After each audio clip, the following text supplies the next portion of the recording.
l'intelligence artificielle va très vite. Des fois, certains pourront dire trop vite, mais elle va très vite. Et la génération d'aujourd'hui a su s'adapter très rapidement à ces outils. En Afrique, tout le monde n'a pas un ordinateur, mais tout le monde a un smartphone. Et ces personnes ont compris les enjeux de l'intelligence artificielle et surtout les opportunités qu'elle pouvait leur apporter. C'est une fenêtre sur le monde, ça leur permet de se connecter à de nombreux réseaux, de pouvoir avoir des informations qu'elles ne pouvaient pas avoir avant, et surtout de se connecter avec des universitaires, des chercheurs, des scientifiques du continent africain, mais même au-delà.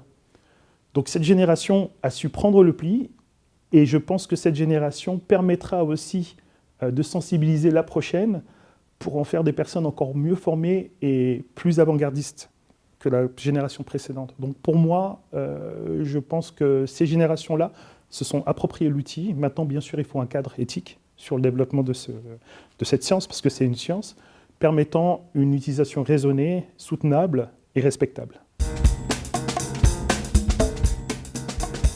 Je suis convaincu que l'intelligence artificielle va transformer le continent africain.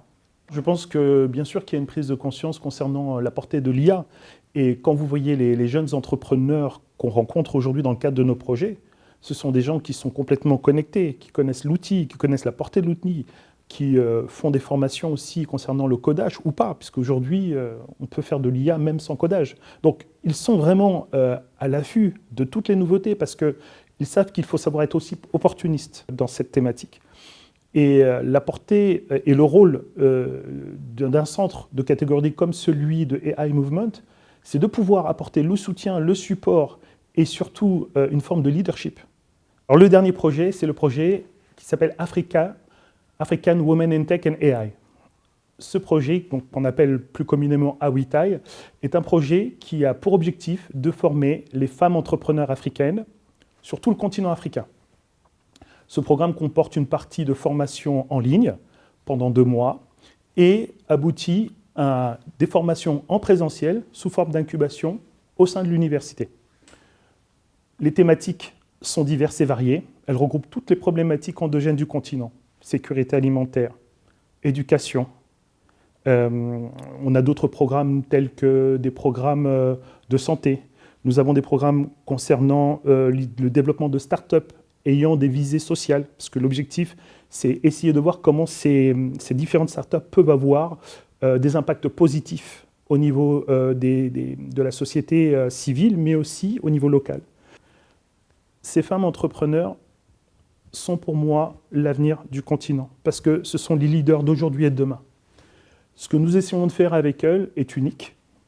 Elle a pour objectif d'accompagner ces femmes, de leur proposer aussi une assistance technique et scientifique avec les chercheurs et les ingénieurs de l'organisation et de l'université, et aussi d'être sûr que les thématiques rentrent bien dans le mandat de l'organisation de l'UNESCO et les SDGs.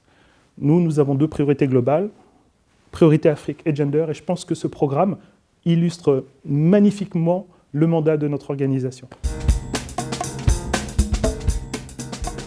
On a eu énormément de candidatures pour ce programme. Et nous avons demandé à ces femmes de nous expliquer comment l'intelligence artificielle pouvait les aider dans le développement de leur start-up et comment le projet de cette start-up pouvait avoir un impact positif au niveau local. Je vais vous donner juste un exemple. Il y a une jeune femme qui travaille avec des agriculteurs et qui a pour objectif de développer un certain nombre de drones qui va sécuriser les problématiques de sécheresse sur certaines parcelles de terrain. Ces drones et leur programmation grâce à l'intelligence artificielle leur permettra d'utiliser des quantités d'eau raisonnées, soutenables, permettant d'irriguer chaque parcelle de terrain de la meilleure façon possible. Voilà un exemple concret comment la technique de l'intelligence artificielle peut apporter des solutions viables, soutenables et éco-responsables à un certain nombre de pays, un certain nombre d'agriculteurs. Et ça, ce sont des projets qui sont évidemment au cœur de notre mandat, la soutenabilité, l'éco-responsabilité, mais aussi les questions de sécurité alimentaire qui touchent ces populations et ces villages. Je pourrais vous parler d'un autre projet qui est développé actuellement par des femmes marocaines ici, qui se sont rendues compte que dans certaines zones reculées du pays, certaines femmes étaient analphabètes. Et elles ont réussi à créer une application sur leur téléphone permettant de lire les ordonnances et les feuilles de soins, y compris les fiches techniques des médicaments, des boîtes de médicaments. Donc, non seulement elles arrivent à entendre de manière audible ce qui est marqué sur la boîte, mais aussi de lire l'ordonnance, ce qui est crucial en termes de gestion de la sécurité de santé de ces personnes. Il y a aussi une jeune femme qui a développé une application permettant aux femmes enceintes de pouvoir avoir un suivi médical avec des gynécologues ou suivre une grossesse à distance. Tout ça, c'était impossible auparavant. Grâce à ces applications qu'elle propose de développer et l'accompagnement que nous proposons d'avoir avec le centre de catégorie 2 et l'UM6P et le centre AI Movement, nous permettons à ces femmes de voir leurs rêves se matérialiser. Il y a énormément d'enjeux, on en parle souvent, on parle de 4e révolution industrielle. Je pense que c'est une opportunité qui comprend un certain nombre de challenges et de problématiques qu'il faut être en capacité de pouvoir cadrer, anticiper.